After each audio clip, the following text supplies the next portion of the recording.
হে ৰাম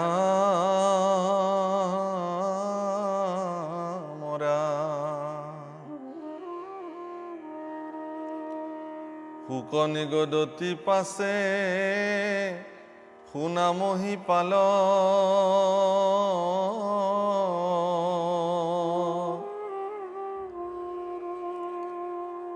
ও ভৈলা ৰাম কৃষ্ণ দুয়ো প্ৰধান গোৱাল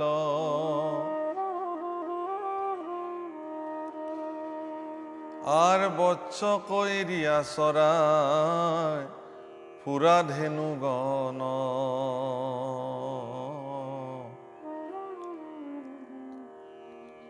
পবিত্ৰ কৰিলা পাছে সিতু বৃন্দাবন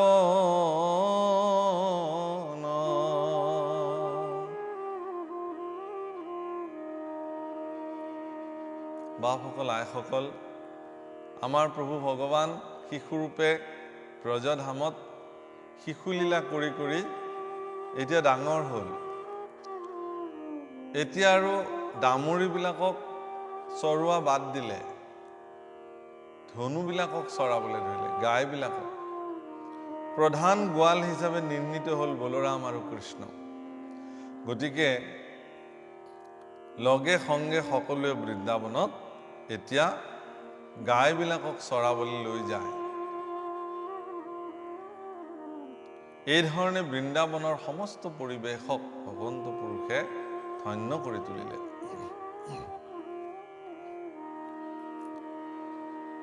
হে ৰাম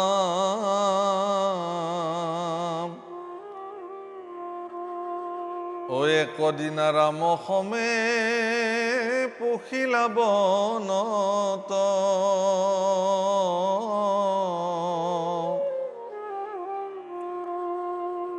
ও পৰম আনন্দে আগ কৰি ধেনু যত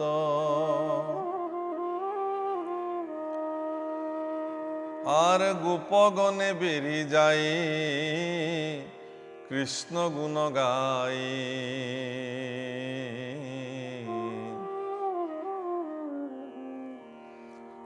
ভ্ৰমন্ত আনন্দে দিব্য বৃন্দাবন চাই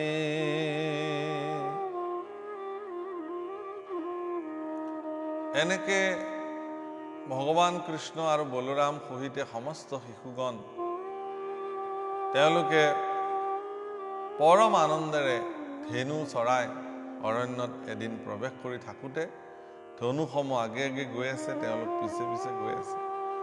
আৰু বৃন্দাবনৰ সেই আনন্দময় দৃশ্য, প্ৰাকৃতিক দৃশ্য, ফুল ফল সকলোবিলাক চাই পৰম আনন্দেৰে তেওঁলোকে গৈ আছে। এ আনন্দে গোবিন্দে বা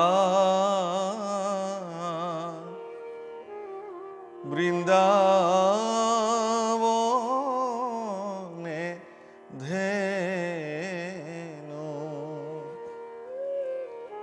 এয়া মহাপুৰুষে লিখিছে, আনন্দে গোবিন্দে বাই বৃন্দাবনে। আৰু সেই বৃন্দাবনত বেনু বাই বাই আনন্দৰে গোধনু চৰাই চৰাই সমস্ত শিশুসকলৰ লগত ভগৱান কৃষ্ণ আৰু বলৰাম গৈ থাকিল।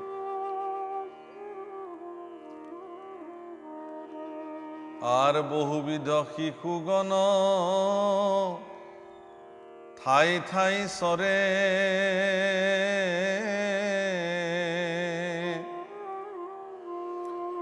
পক্ষীগণে তেজৰাও ভ্ৰমৰে গুঞ্জৰে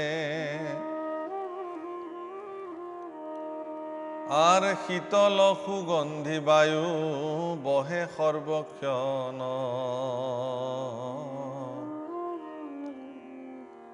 দেখি ক্ৰীড়িবাক মাধৱৰ ভৈলা মন।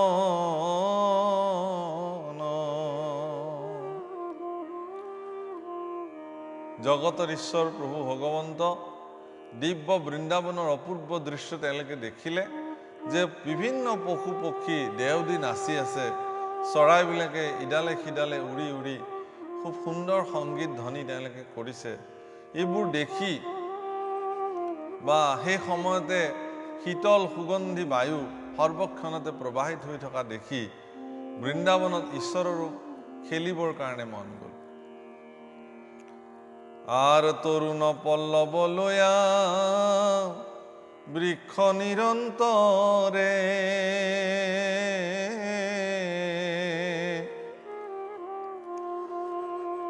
উলমাইল শিখায়াত্রী ফল ফুল ভরে। আর কৃষ্ণর রাম কচরণ কচুয়াখি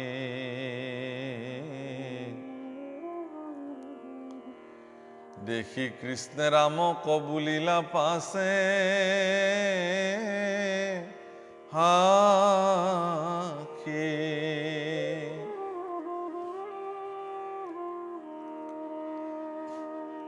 গছৰ নতুন নতুন পাত ওলাইছে, কুঁহি পাতবোৰ, বিভিন্ন ফুল ফুলিছে আৰু সমস্ত সেই পৰিৱেশসমূহে যেন ভগৱান কৃষ্ণ হাত বাউল দি মাতিছে, আহা ভগৱান, তোমাৰ কাৰণেই আমিবোৰ ইয়াতে ৰৈ আছো, তুমি আমাৰ লগতো খন্তেক উমলি যোৱা।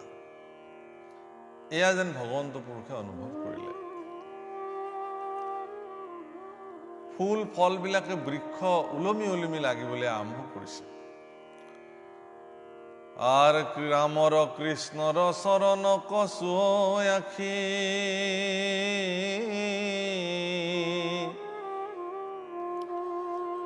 ও দেখি কৃষ্ণে রাম কবুলিলা পাশে হাখি। আর দেখি আচার্য দাদা ইটু বৃক্ষগণ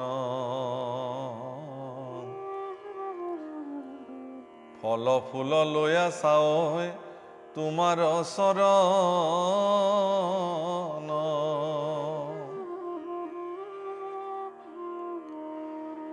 ও আউৰ যেন বৃক্ষ জন্ম নুহয় আমাৰ,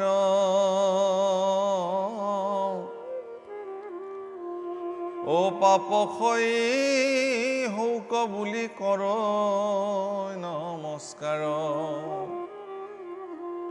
বৃক্ষবিলাকে ফল ভৰাই ভৰাই তুলিলে আৰু হালি হালি ভগৱান কৃষ্ণ আৰু বলৰামৰ চৰণ স্পৰ্শ কৰিবলৈ আৰম্ভ কৰিলে। তাকে দেখি ভগৱান কৃষ্ণই বলৰামক ক'লে, দাদা চোৱাচোন, এই বৃক্ষবিলাকে ডালবিলাকেৰে তোমাৰ চৰণ স্পৰ্শ কৰি তেওঁলোকে তোমাক নমস্কাৰ কৰিছে, যেন তেওঁলোকৰ জীৱনৰ সমস্ত পাপ খণ্ডন হৈ যাওক এয়া প্ৰাৰ্থনা কৰিছে তোমাৰ ওচৰত, এই বুলি কৈছে।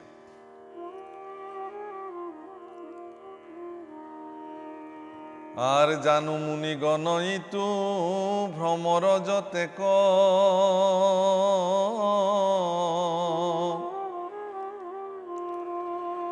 ও গাঁৱই তুজু যশ দাদা দেখি প্ৰত্যেক।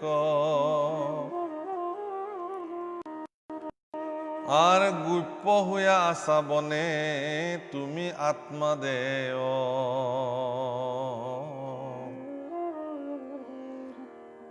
তথাপি তোমাক নেৰৈ কৰি ফুৰৈ সে।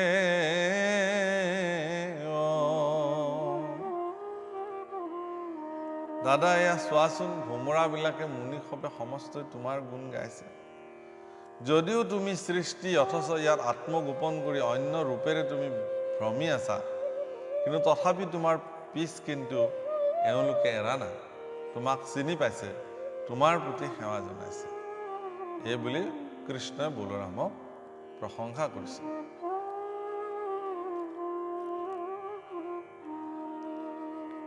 ৰাম তোমাক দেখিয়া দেখা ময়ৰা কৰৈ নৃত্য,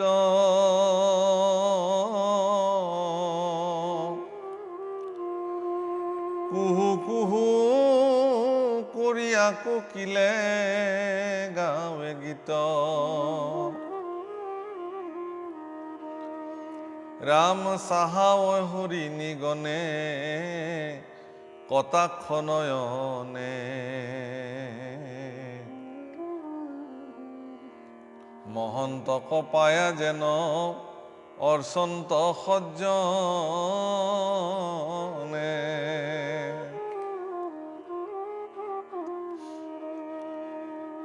আৰ ধন্য ইটো ধৰণীৰ সাফল জীৱন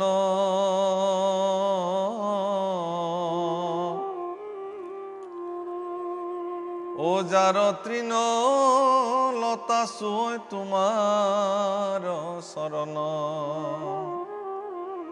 এই চোৱাচোন ময়ৰাবিলাকে তোমাক দেখি পেখম ধৰিছে নৃত্য কৰিছে কুলিয়ে কুহু কুহুকে বিনাই বিনাই গাইছে গীত হৰিণীবিলাকে কটাক্ষ দৃষ্টিৰে তোমাক চাইছে যেন মহন্তসকলক পাই সজ্জনসকলৰ মন যি ধৰণে আকুল হৈ পৰে ঠিক তদ্ৰূপ তোমাকো পায় এই বৃন্দাবনৰ দিব্য বৃন্দাবনৰ সমস্ত পৰিৱেশ প্ৰকৃতি বৃক্ষ ফল ফুল গছ গছনি চৰাই চিৰিকটি জীৱ জন্তু সকলো যেন তোমাৰ প্ৰতি আকুল হৈ পৰিছে ৰাম ধন্য এইটো ধৰণীৰ হামফল জীৱন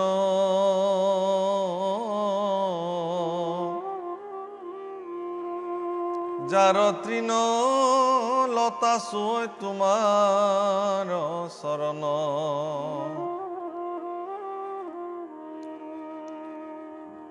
এৰাম তুমি নখে চোৱা চাৱা সদয় নয়নে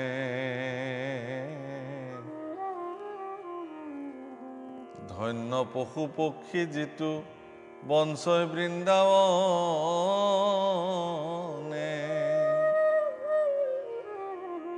ঈশ্বৰ পুৰুষে সমস্ত ধৰণীক প্ৰশংসা কৰিছে ধন্য হে ধৰণী তোমাৰ বুকুত ইমান সুন্দৰ সুন্দৰ গছ লতিকা এইবোৰ জন্ম হৈছে প্ৰভুসকল অকল এয়াই নহয় মহাপুৰুষ শ্ৰীমন্ত শংকৰদেৱ গুৰুজনাই তাৰ ৰচনাসমূহৰ মাজেৰে যিমান পাৰে প্ৰকৃতিৰ প্ৰশংসা কৰি থৈ গৈছে ইয়াৰ দ্বাৰা দূৰদৰ্শী মহাপুৰুষজনে সমস্ত মানৱক প্ৰকৃতিৰ প্ৰতি দয়াশীল হ'বৰ কাৰণে শিকাই থৈ গৈছে যি সময়ত অসমত মহাপুৰুষ শংকৰদেৱৰ জন্ম হৈছিলে সেই সময়ত কিন্তু অসমত গছ লতিকাৰ কোনো অভাৱ নাছিলে সকলো ফালে গছ লতিকাৰে পৰিৱেশ পৰিপূৰ্ণ আছিলে আজিৰ দৰে প্ৰকৃতিৰ লঠঙা স্বৰূপ হোৱা নাছিলে কিন্তু আজিৰ পৰা সেই 500 বছৰ 550 বছৰ আগতেই মহাপুৰুষ শংকৰদেৱে অনুভৱ কৰিছিল যে এনে এটা দিন আহিব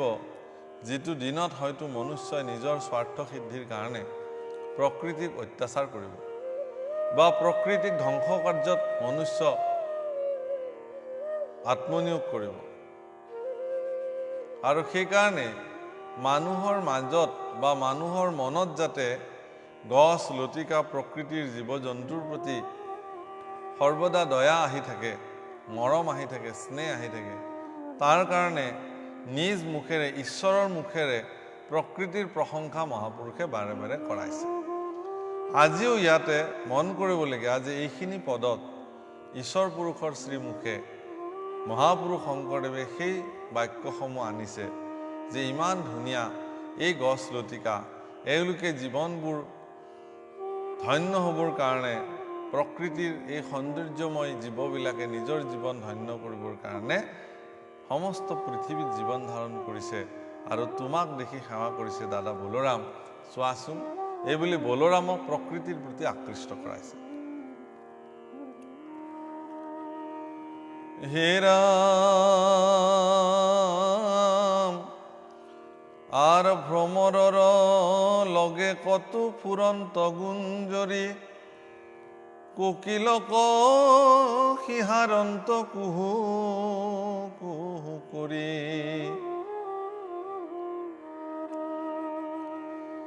আৰ হংস যেন কত হুমাতন্ত বনমালী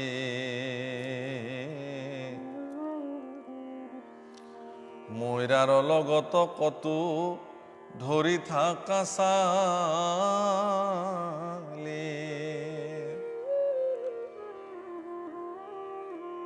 এই বুলি ভগৱন্ত পুৰুষ নিজেই প্ৰকৃতি হৈ যাবলৈ বিচাৰিছে।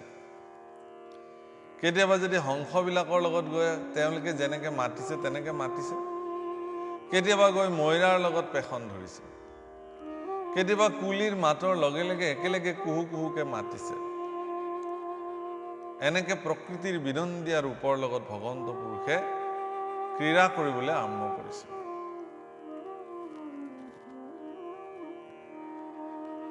আৰ চকুয়া কুৰণ চকৈৰা মইৰা কষি হাৰি,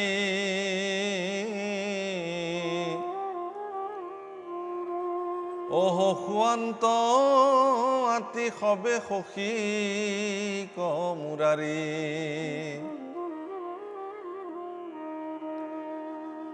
আৰ কেহু বেলা ধেনু কদা কন্ত নাম ধৰি,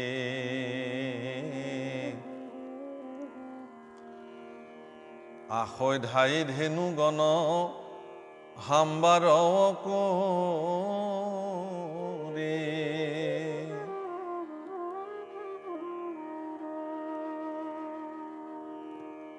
আৰ সিংহ ব্যাঘ্ৰ দেখি কতো ভয় হুন্ত বৰ,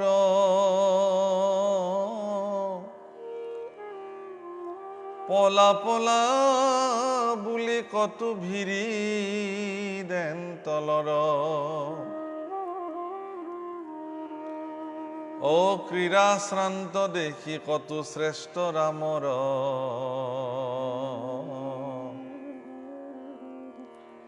আপুনি জান্তন্ত হাত ভৰি দামোদৰ।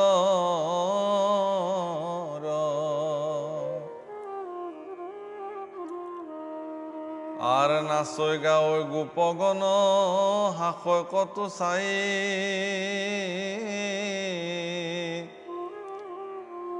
ও তাসম্বাক চাই প্ৰশংসন্ত দুয়ো ভাই। এই ধৰণে প্ৰকৃতিৰ লগত লীলা কৰি থাকোঁতে, খেলা কৰি থাকোঁতে কেনেবাকৈ বলৰামৰ শ্ৰান্ত হোৱা বুলি জানি ভগৱান কৃষ্ণই তেওঁক গৈ যান্ত্ৰিক কৰি দিছে চৰণ। আৰু গোপ শিশুসকলেও তেওঁলোকৰ লগত অত্যন্ত আনন্দৰে প্ৰকৃতিৰ সেই বিনন্দীয়া ৰূপৰ লগত বিলীন হৈ নিজকে বিলীন কৰি যি উমলিছে, তাকে দেখি দু ভাইয়ে তেওঁলোকক প্ৰশংসা কৰিছে, বাহ বাহ। অৰ্থাৎ প্ৰকৃতিৰ লগত মনুষ্যৰ যি ক্ৰীড়া, প্ৰকৃতিৰ লগত মনুষ্যৰ যি সম্বন্ধ, এই সম্বন্ধ এক আনন্দময়ী সম্বন্ধ। আৰু সেই আনন্দময়ী সম্বন্ধক যদি কোনোবাই বেদনালৈ ৰূপান্তৰ কৰে, তেতিয়াহ'লে প্ৰকৃতি মনুষ্যৰ ওপৰত ৰুষ্ট হৈ পৰিব আৰু তেতিয়া পৃথিৱী ধ্বংসৰ দিশেলে আগুৱাই যাব। গতিকে ভগৱান কৃষ্ণই ক্ৰীড়াৰ মাধ্যমেৰে সমস্ত জগতক আদৰ্শ থাপি থৈ গ'ল যে প্ৰকৃতিৰ লগত আমি আনন্দময় সম্পৰ্কহে এটা বৰ্তাই ৰাখিব লাগে। প্ৰকৃতিক কেতিয়াও ৰুষ্ট কৰিব নালাগে।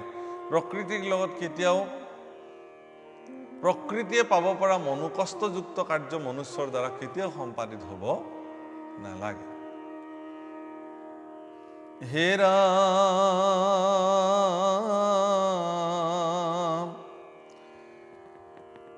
হে রাম,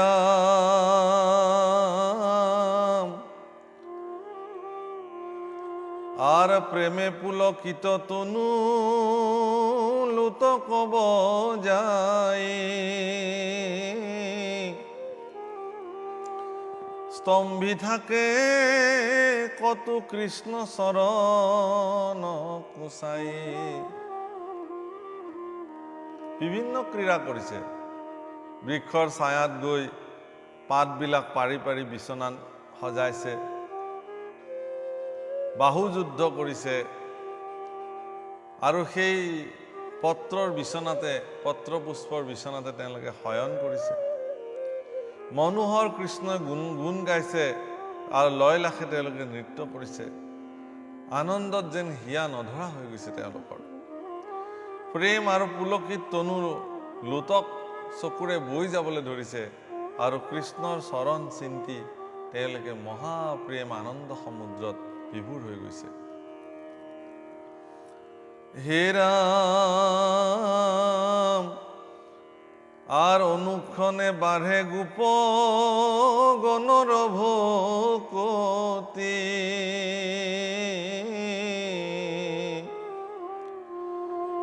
কিনো পুণ্য কৰি পাইলে কৃষ্ণৰ সংগতি। আৰু এই ধৰণে ভগৱান কৃষ্ণৰ লগত তেওঁলোকে নৃত্য কৰিছে, খেলিছে, দৌৰিছে, যুদ্ধ কৰিছে, বিভিন্ন কৰ্ম। অৰণ্যত তেওঁলোকে এই ধৰণে খেলোঁতে তেওঁলোকৰ মনত বিশেষ আনন্দ আহিছে আৰু কৃষ্ণৰ চৰণৰ প্ৰতি ভকতি বাঢ়িছে। এনে কি পুণ্য সাঁচিছিল গোপসকলে, এই শিশুসকলে জগতৰ ঈশ্বৰ ভগৱন্ত পুৰুষৰ লগত তেওঁলোকে এই ধৰণে শিশুসকলে কৰা ক্ৰীড়াত তেওঁলোকে ভাগ ল'ব পাৰিছে, এই বুলি ভাগৱতে কৈছে। হে ৰাম লক্ষী শেষে বিতে পান্ত, যাহাৰ চৰণ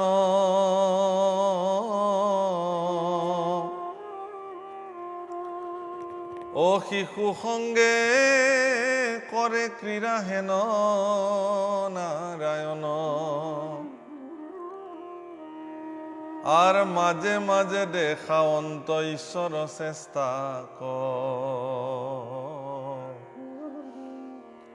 শুনা পরীক্ষিত বাপ সাবধানে তাক।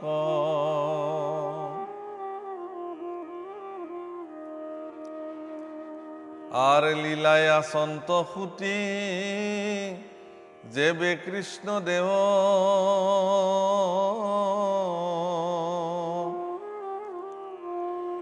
ও গোপগণে উঠি আশী কৰিলে কষেও।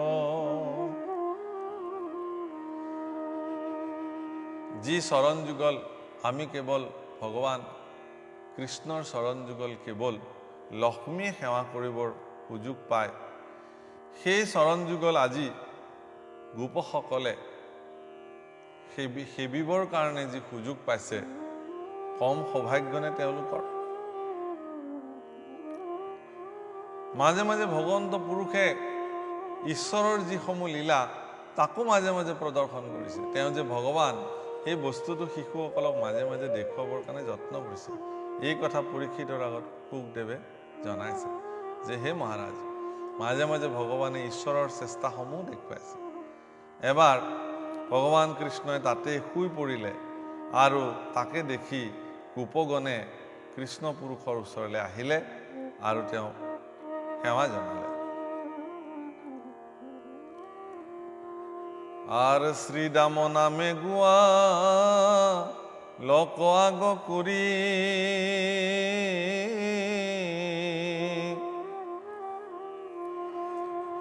ও করন্ত গুসর হবে হাত কমুসরি।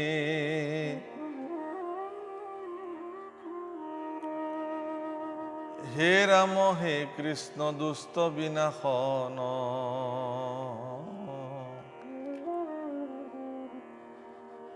ওচৰতে আছে প্ৰভু মহাতালব।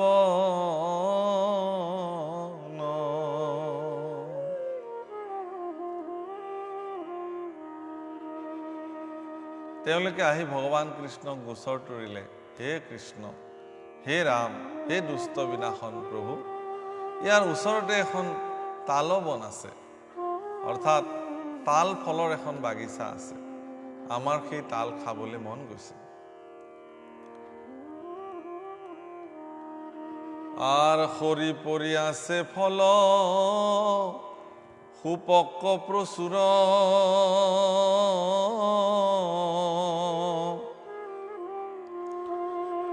ও সবান্ধৱে কৰ ৰক্ষা ধেনু ক অসুৰ।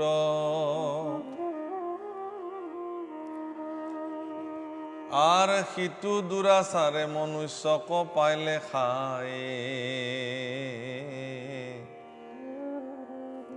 তাক দৰে কোনৰে কাছ কোন যায়।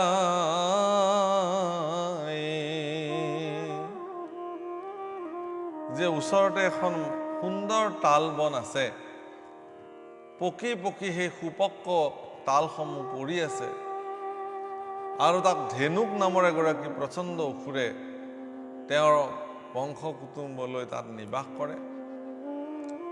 আৰু এই দুৰাচাৰী অসুৰবিলাকে মানুহক পালেই খাই পেলায়। সেইকাৰণে সেই ভয়তে সেই তাল বনখনলৈকে কোনোদিনে কোনো মনুষ্য আজিলৈকে নাযায়।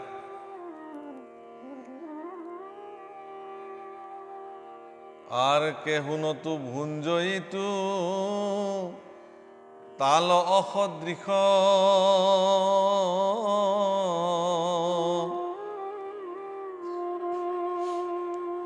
ফলৰ সুৰভি গন্ধে মোহে দুদিশ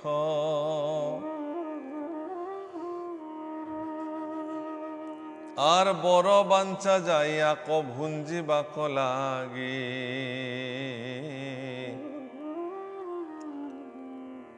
চৰণত তোমাৰ এতেক দান মাগি।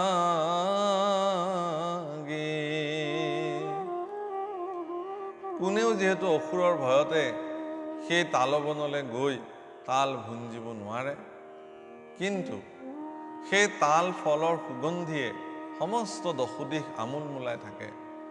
আৰু সেই সুগন্ধিৰ কাৰণে কোনোবা মনুষ্যই যদি আকৃষ্ট হৈ সেই ফল ভক্ষণ কৰিবলৈ যায়, তাত ধেনুক অসুৰে ধৰি ধৰি সেই মনুষ্যবিলাকক ভক্ষণ কৰে। গতিকে হে প্ৰভু, আমাৰো কিন্তু সেই তাল খাবলৈ মন গৈছে। গতিকে তুমি কৃপা কৰি আমাক যদি সেই তাল ভক্ষণ কৰালাহেঁতেন, এই বুলি দাম সুদাম প্ৰমুখে শিশুসকলে ভগৱান কৃষ্ণৰ ওচৰত গৈ আবেদন কৰিলে। আৰু মলন্তে শ্ৰান্ত ভৈলো পিৰিলে প্ৰয়াসে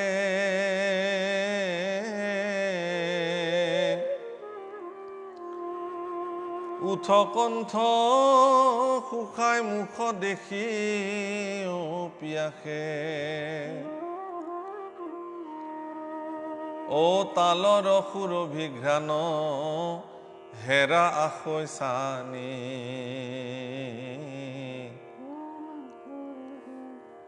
ও তাপৰিবে নপাৰি জিভাৰ পৰে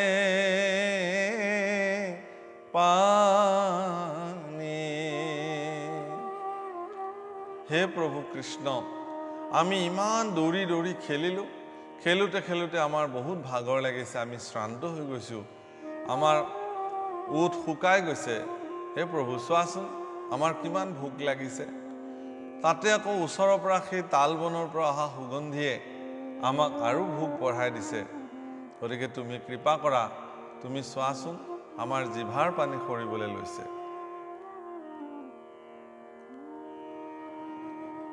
হে ৰাম তালৰ সুৰভি ঘ্ৰাণ হেৰা আখৈ চানি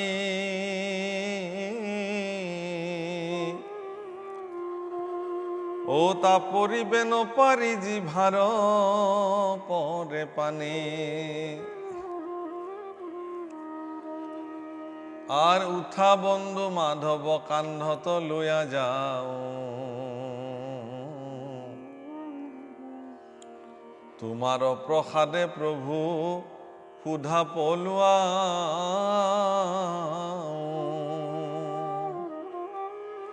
হে প্ৰভু, বোলা তোমাক আমি কান্ধত তুলি লৈ যাওঁ আৰু তোমাক লৈ গৈ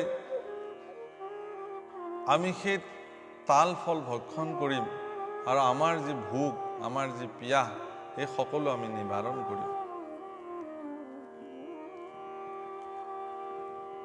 আৰ সুহৃদ খবৰ বাক্য শুনি দুয়ো ভাই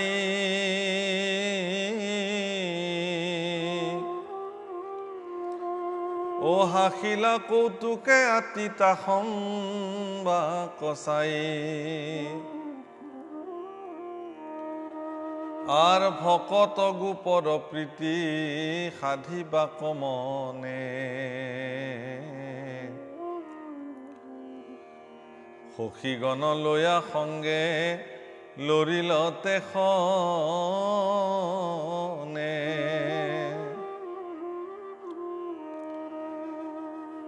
আৰ দেখিলন্ত গয়া তাল ফলয় অনুপাম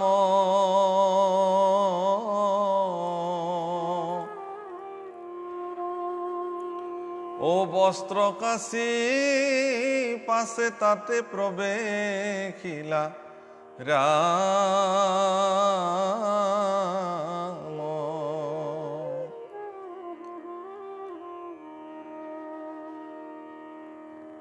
এওঁলোকৰ কথা শুনি গোপসকলৰ আবেদন শুনি ভগৱান কৃষ্ণ হাঁহিলে আৰু অত্যন্ত কৌতুকেৰে বলোৰাম আৰু কৃষ্ণই শিশুসকলৰ ফালে চাই থাকিলে আৰু ভকত গোপসকলৰ প্ৰীতি সাধিবৰ মনেৰে ভগৱান কৃষ্ণই সখীসকলক লৈ তৎক্ষণাৎ সেই স্থানৰ পৰা সেই তাল বনখনলৈকে বুলি গুচি গ'ল আৰু দেখিলে তাত অত্যন্ত সুন্দৰ সুন্দৰ ফল তাল ফল পকি পকি আছে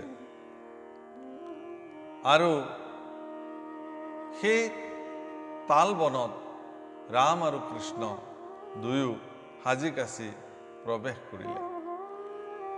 ভক্তসকলক ইয়াত বৰ ডাঙৰ কথা এটা কৈছে, ভকত গোপ অৰ্থাৎ ভগৱন্ত পুৰুষৰ এই কাম। সৰ্বদা ভগৱন্ত পুৰুষে যত্ন কৰে যে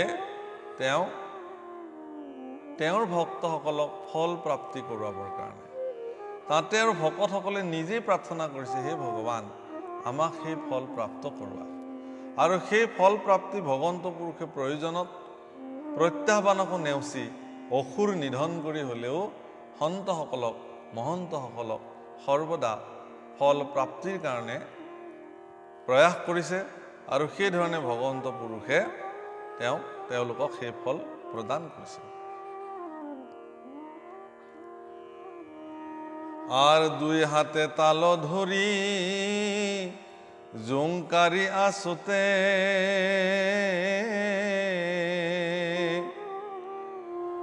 ও হারিয়া ফুরন্ত তাল যেন হস্তিগুতে ও তালর শুনিয়া ছন্দ শবদ আস্ফাল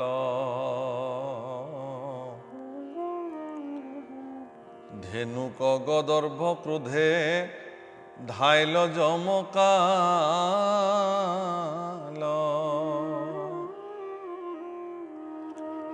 আর বলরাম আৰু কৃষ্ণই দুই হাতেৰে তাল ফল জোকাৰিবলৈ ধৰিলে আৰু যেতিয়াই তাল ফলবিলাক সৰিবলৈ শব্দ হ'বলৈ আৰম্ভ কৰিলে সৰি সৰি, আৰু এই শব্দ শুনাৰ লগে লগে যেন প্ৰচণ্ড শক্তিৰে আস্ফালন কৰি ক্ৰোধেৰে ধনুক অসুৰে আহি তেওঁ খেদি আহিলে তেওঁলোক।